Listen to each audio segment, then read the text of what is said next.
ወንዶች አልቻሉ መማር አልቻሉ ተቸገሩ ነው የሚለው መማር በጣም ችግር ሆነ ረብሻ ሆነ አስተማሪዎች እኔን ያዩ ማስረዳት በጣም ተቸገሩ ታሳዝኝ ነበር ነው ውበቴ ነው እንጂ ውበቴ በጣም ከባድ ሆነባቸው አስብ አልቻሉም መማር በቃ አስተማሪዎቹም ወይ ሙሉ መምህራኖቹ በሴት ይቀየሩ የሚባል ነገር ተፈጥሮ ነበር ግን ከሱም ውጪ ደግሞ ተማሪዎቹ ወንዶቹ በቃ ተቸገሩ ነው ማለት ረብሻ ነው ድብድብ ሆነ በቃ አስቸጋሪ ነገር ሆነ በቃ እነኒም ተጨነቁ ለምን የሚደባደቡት ባንቺ ምክንያት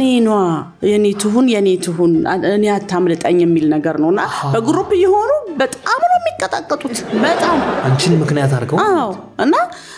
ተጨነቁ ነኝ መማራቃተኝ እኔ ብቻ አይደለም ቤተሰብ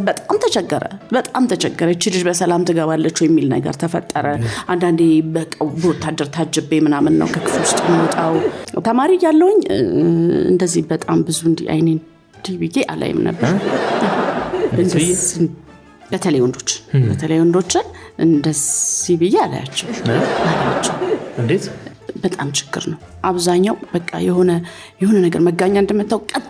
ነው የሚሉት ድንቅጥ ይላሉ አይኔ እንዲገለጥ አሁን እንዳየሽ ውስጣቸው በጣም ከባድ ነውና ብዙ ጊዜ ገርበብ አድርጌ ነው የሚሄደው እንደዚህ ይታይሻል ግን ተሳስቼ ካላኩት በቃ ድርቅ ወንዱ ይደርቃል ነው የሚሉት